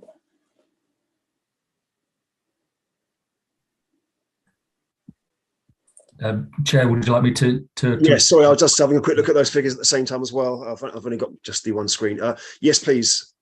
Yeah, so when a child is given an education, health and care plan, they used to be called statements back in the day, but now they've changed to education, health and care plan.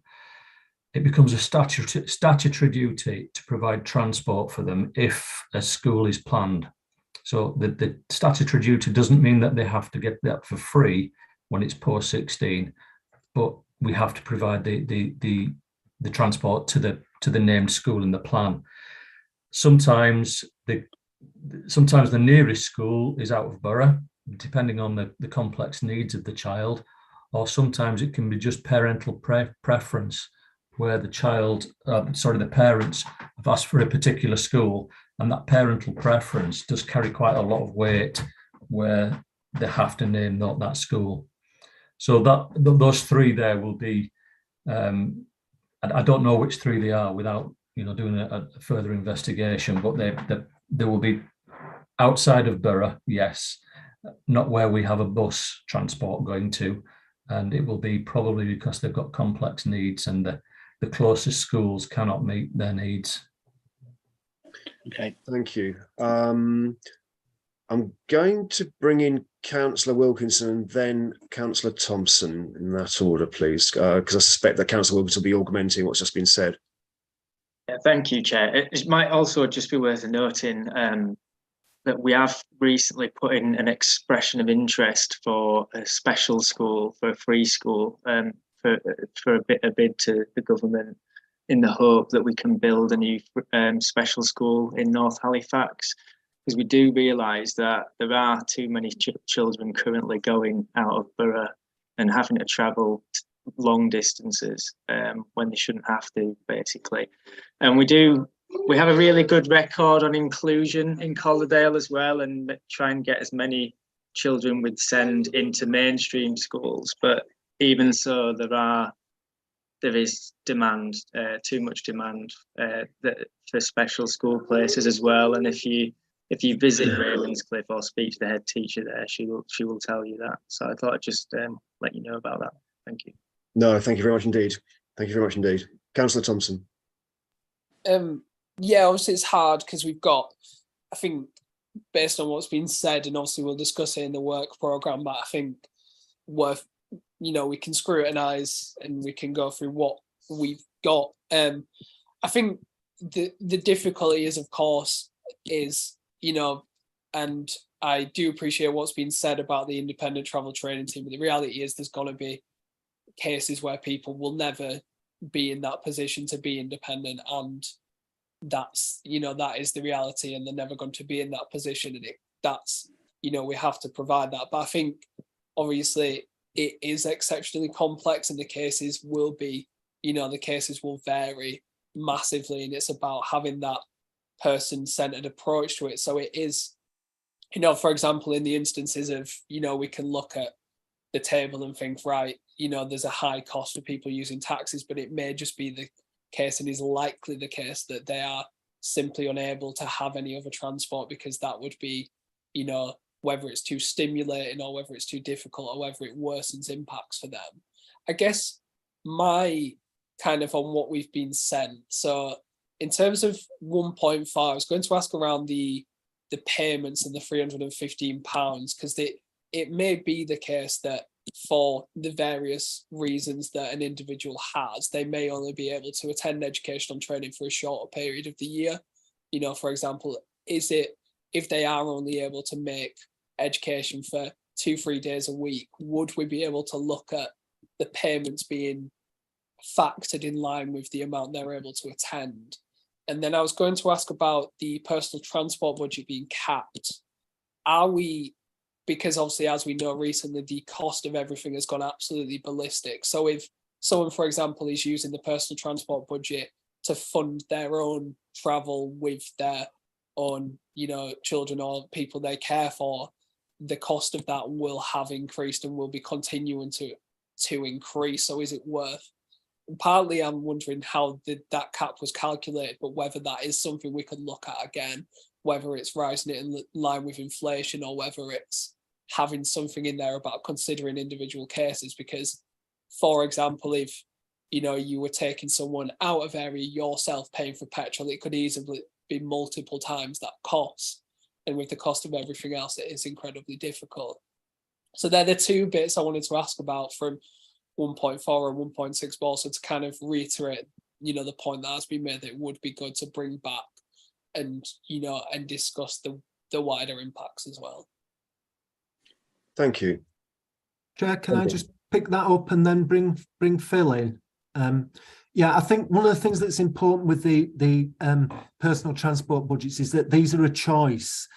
Parents or carers choose to take these. So, clearly there is one would expect that, if the cost was going to rise above that amount, that they would no longer request a personal payment and would just go back down to the paying the £315 a year, and we would then provide the transport solution.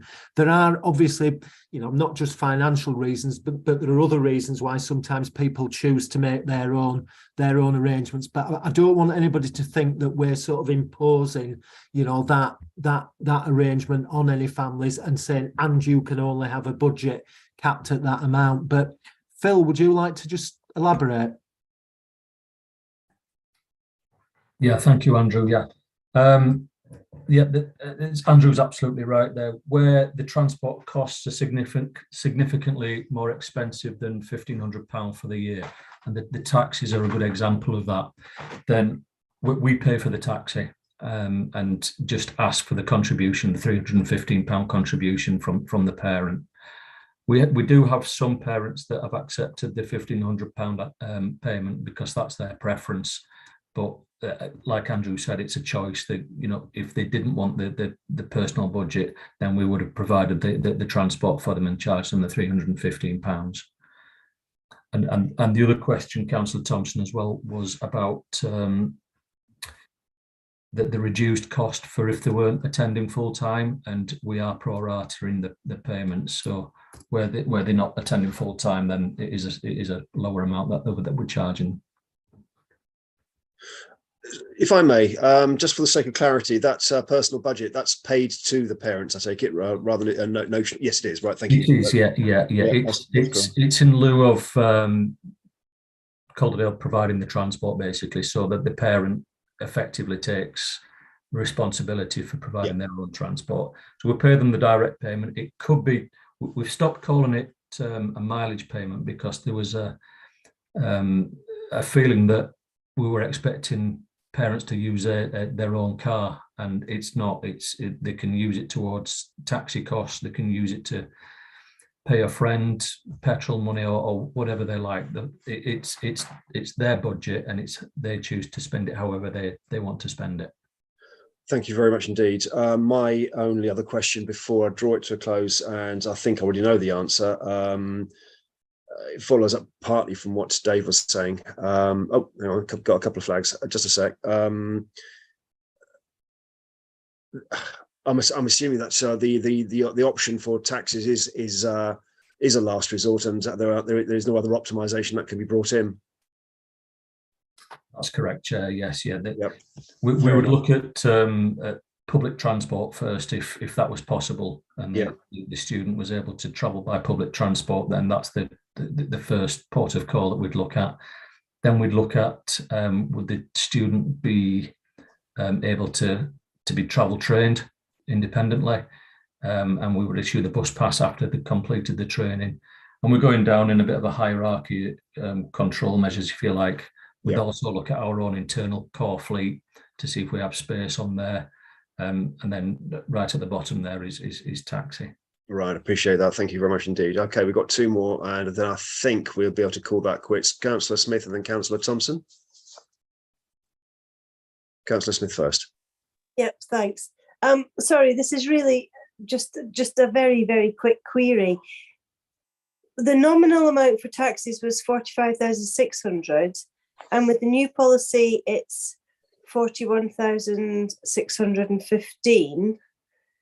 So how are you getting that saving? Is that because the parents only have to pay 300 and what is it, £10 or £15 it a is, year? yeah. So I just wondered. I don't understand the maths. That's all. Well, it's a really good question, Councillor Smith, and thank you for asking that, because it's coincidental rather than the policy change, really, because it was the new taxi routes from last year to this year. So it was what was tendered for and what the contract prices came back as, minus the £315 each as well. So it was more luck, I guess, than judgment on this particular occasion, just for those taxis. Right. So the policy didn't save £3,000.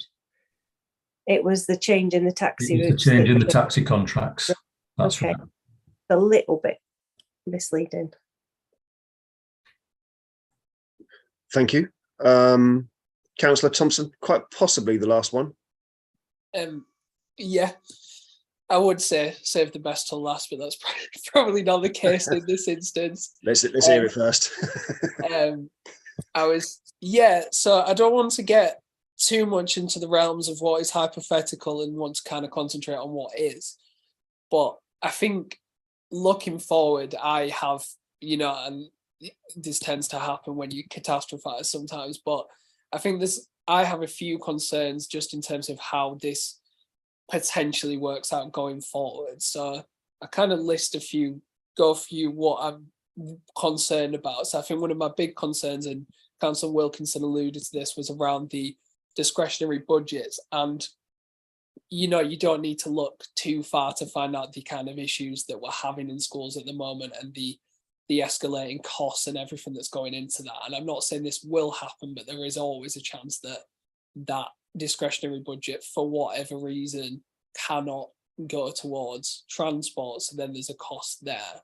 And then also around the low income funding and the continuation of that. And obviously that is coming out of CYP at the moment, but there is, that going forward is an added cost. And then also, as we touched on with regards to personal transport budget, and then, for example, the situation with taxes. Now, again, this is all very hypothetical, but quite quickly, for example, if parents who were, for example, using a personal transport budget to transport their own children, for example, if due to, everything else going on, they had to go into work and then opted for a taxi, for example, or opted for what could potentially be more expensive transport, is there a potential that we get to a point where any saving made from this would only be those contributions, and we could actually end up at a position where there are no savings effectively, because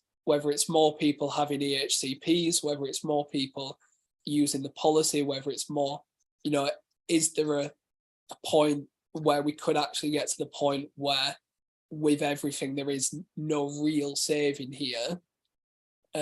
Would be just looking at it, that is something that could potentially happen. And then also just those other 2 points around what happens if, for example, Ravenscliffe don't use the discretionary bursary for that. And I know we're working on that, but just, playing somewhat of a devil's advocate. And then also around what's going to happen in terms of the funding for low income families, because that situation with, you know, the situation with household budgets is going to get worse, and it's you know, one of our first duties is to protect, you know, the most vulnerable, and I just would like to know what the thinking is around that.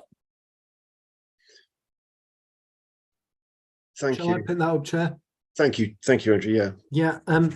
Yeah. I mean, I think those are good questions, Councillor Thompson, to which I've not really got any straightforward and easy answers, I'm afraid. The only thing I will say about the sort of funding issue and, you know, the discretionary bursaries that are available through schools is the local authority, Calderdale Council, along with all other local authorities, does not receive any funding from government for this purpose. The funding that's made available to assist in transport arrangements for post-16 SEND students goes through schools and colleges. It doesn't come to us as a council. So whilst I understand that they have pressures on their budget, they at least have a potential budget to support this work. We as a council don't. And, you know, as I've said, I'm sure as officers, we share exactly the same views as many members, that in an ideal world, we wouldn't be making these sort of changes. We would be able to provide free transport, but it's just not sustainable. You know, for the reason that I think probably leads into your sort of second point about, you know, could we end up in a situation where actually we're not only not making any savings, but, you know, we've got a budget that's spiraling out of control? The simple answer to that is yes. One of the huge problems that we're facing in transport, and one of the reasons why the transport budget is under such pressure, is simply the growth in the number of SEND students. The number of students who have got education and healthcare plans has rocketed over recent years, and there are a number of reasons for that, which, you know, we've not got time, and it's probably not appropriate for us to particularly discuss that tonight. But the fact is, the number of children with those EHC plans has rocketed, and that brings with it obligations, statutory obligations on us. So we're seeing that growth in numbers. We've got to respond to that. We don't have to do it for free, as Phil said, for post-16, but we do for under 16 transport. So the only thing that we can do, we can't control those numbers. We've very limited ways of controlling those numbers. All we can make sure that we do is try and make sure we provide the cheapest form of transport, back to Councillor Young's point, I think, but that is commensurate with the needs of the child. We don't let, you know, budget concerns override the needs of the child. You know, it will meet the needs of the particular student, but we will use the cheapest form of transport that does meet those needs. The second thing is, and again, picking up on Councillor Young's point, we will always try and get and ensure that people are placed in educational establishments, and this is both pre and post 16, that are as close to their home as possible, but again, which meet their needs. And there is a particular test, which I'm sure many members are familiar with, which is the closest, nearest, the nearest and suitable school, the nearest school and suitable school that has a place available. So basically, you know, it's not in anyone's interest for students of any age to be travelling long distances. It's far better if they're educated nearer to where they live, but as long as that establishment can meet their needs. And of course, the great advantage of that is the transport costs are less. And then the other thing is, and Councillor Wilkinson's alluded to this, what can we do within Calderdale to increase the range of educational settings that are available, you know, closer to children's homes? Some of that will be by looking at, you know, additional special schools, or providing other ways of sort of, you know, supporting, because it's not just schools and colleges, there are other educational settings, encouraging and supporting a situation where there is there is the supply to meet the demand locally, I suppose, is the way that I'd sort of crystallise that. In terms of your final point, I suppose the detail, Councillor Thompson, on, you know, what happens, you know, with, you know, Ravenscliffe have got this 1 year sort of situation where, you know, we accepted it was, you know, maybe for whatever reason they'd got a budget that was already committed, they weren't fully aware of the consultation and so on. So, you know, it was probably unfair to expect them to use their discretionary bursary this year.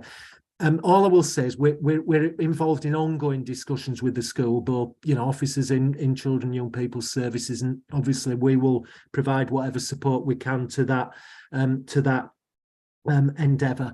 But at the end of the day, I think, you know, we will look between us at some sort of solution going forward. But the fair solution is for the organisation that receives the budget, you know, to seriously consider using that budget for this purpose. And we don't have a budget for this purpose. Thank you. Go on, Joe.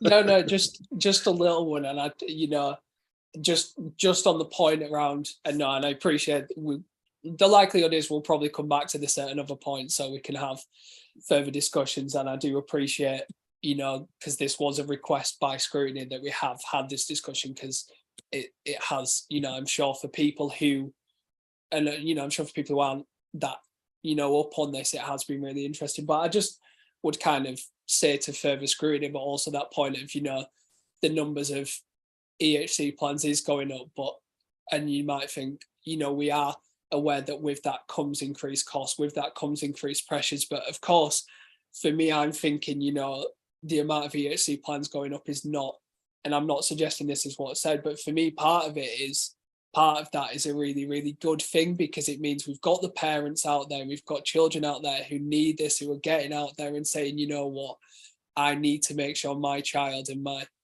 children, or the children I look after, are getting the education they need, getting the support in place. And so, you know, it's one of our fundamental things is, you know, looking after these children and looking after the most vulnerable across Calderdale. So I don't want people to think, oh God, the numbers are going up, what are we going to do? I want people to look at it and think the numbers are going up. Actually, isn't that a wonderful thing? It's, you know, we've got a wonderfully diverse borough, and part of the numbers going up is going to be, you know, parents fighting that corner and saying, I want my child to have the best education possible.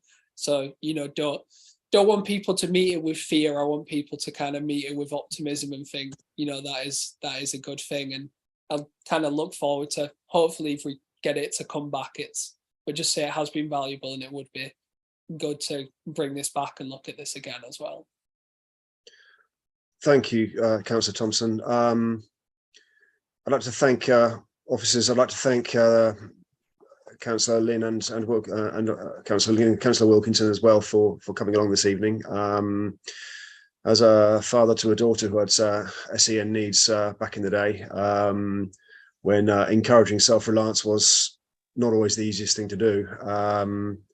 It's not necessarily the optimum way to encourage self-reliance, but needs must when the devil calls, I suppose, at times. But yeah, anyway, that's by the by. It's brought up a few ghosts, shall we say.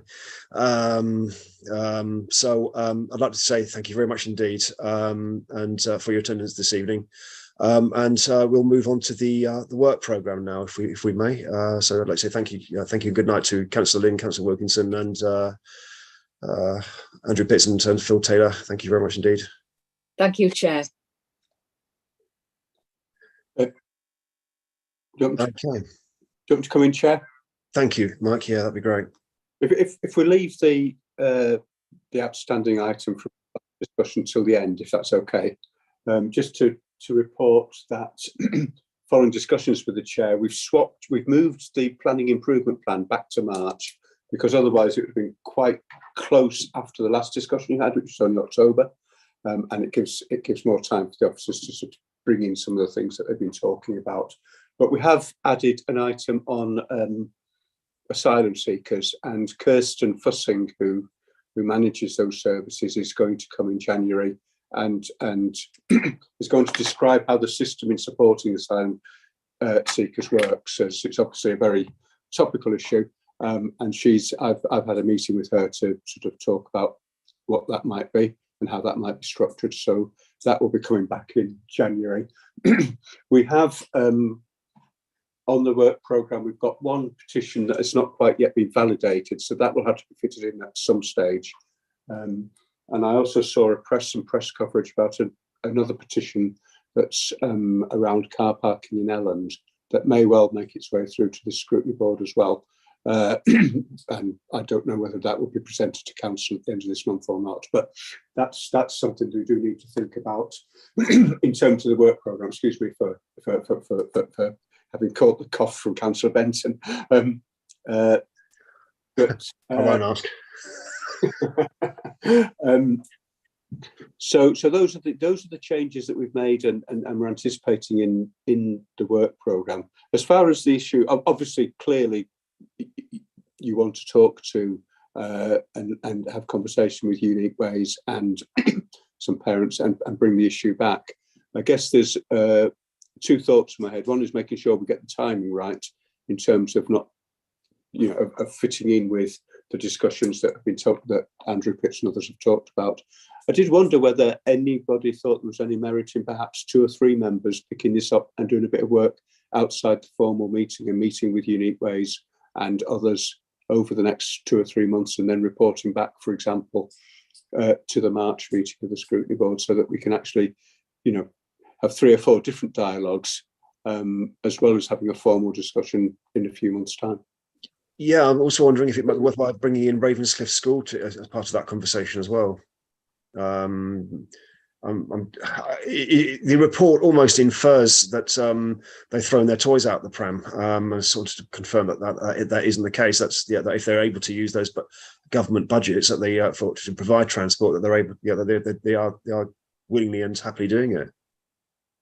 I'm sure we could evolve. We could request conversation with Ravenscliffe and other partners. Maybe I was reading that report wrongly. You kind of infer to me that they were sort of reacting a little bit. Yeah.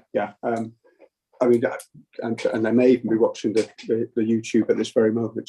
The only other thing, sorry, I wanted to mention was there has been some discussion about having a scrutiny in a day on domestic abuse, and that cuts across 2 scrutiny boards, Children and Young People and Place Scrutiny Board. And at the last meeting of Children and Young People Scrutiny Board, they effectively decided they wanted to do a bit of work.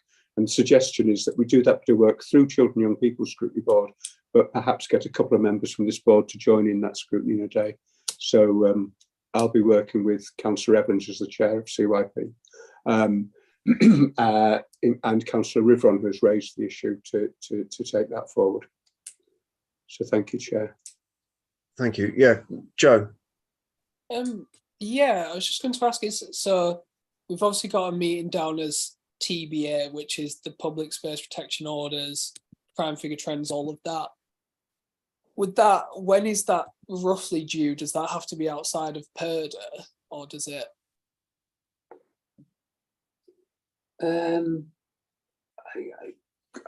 That's a very good question, Councillor Thompson. You can tell I'm already in election mode, can't you? I think it's probably one that I think it's one we would avoid doing in PERDA. I think actually, if I was being completely honest, it was one that was around quite a long time ago at the request of some members, and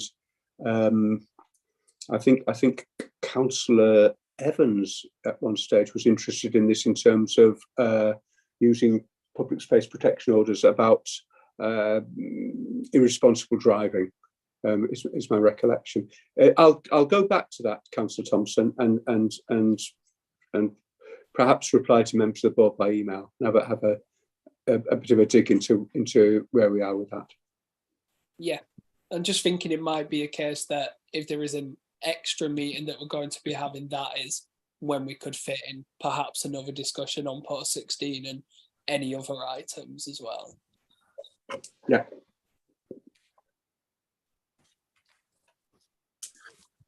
Audrey.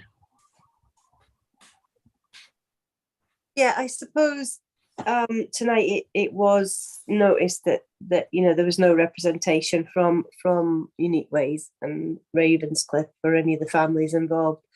But would we be able to get maybe some information from St Augustine's or something along to talk about how they feel the council are supporting people seeking asylum, or to sort of add to the discussion so we can have a chat about what problems they're facing.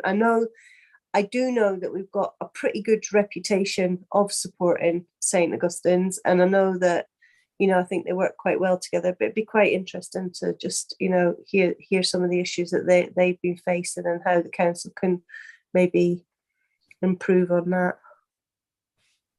I was just quickly going back to an email, Chair, and Kirsten Fussing has indeed would like to invite St Augustine's to join the discussion in January. Yes. So that's in hand. Excellent. I think, yeah, just to follow up, that might just be a wider thing that obviously with tonight, but with future stuff, if there's kind of wider stakeholders, it might be just, I know we do try and do it, but just making sure we do try and get them along as well, because I think it is really valuable. And I'm sure that one will be really valuable as well. Point taken, Chair. Thank you. Okay. Now, I haven't paid too much full attention to the future. Of course, we're approaching budget season again.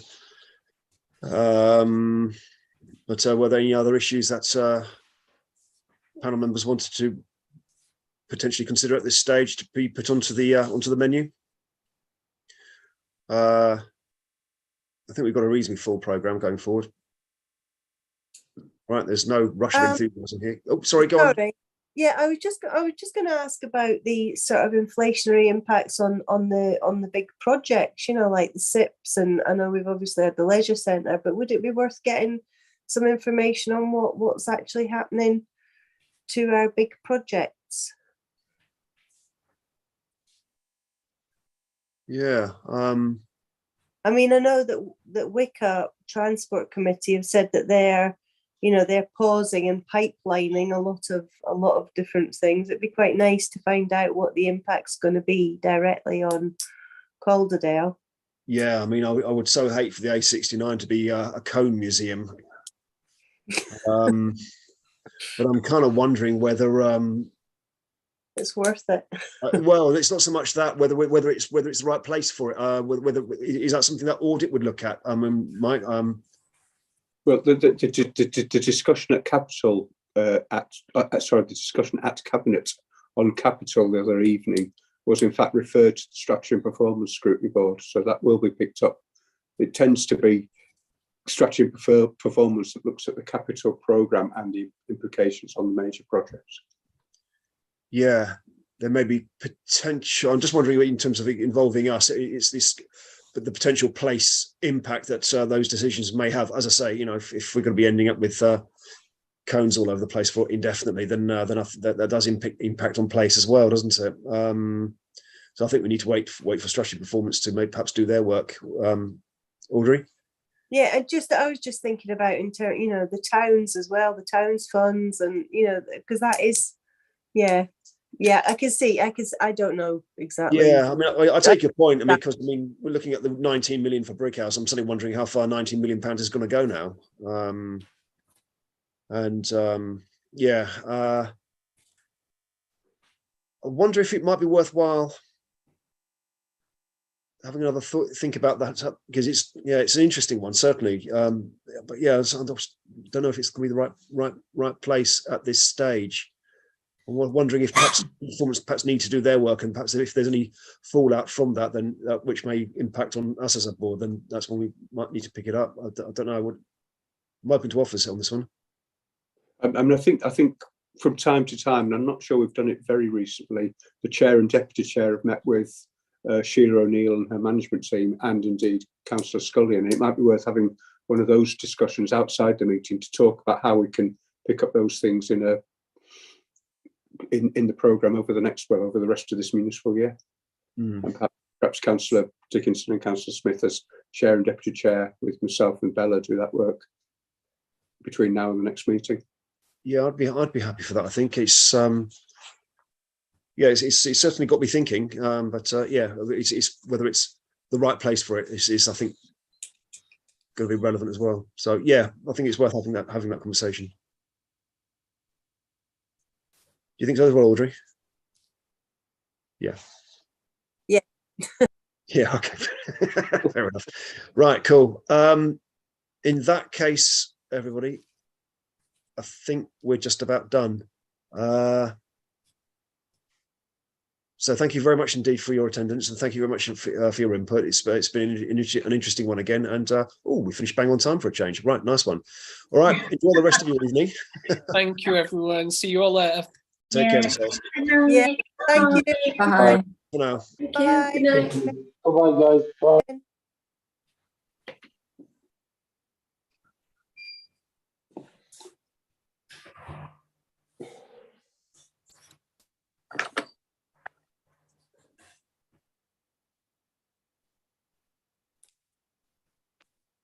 Oh, all right.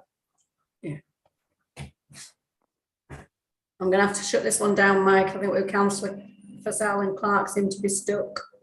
Yeah. Okay. Okay. All right. Thanks very much, everyone. Speak to you later. See you later, Mark. Bye-bye.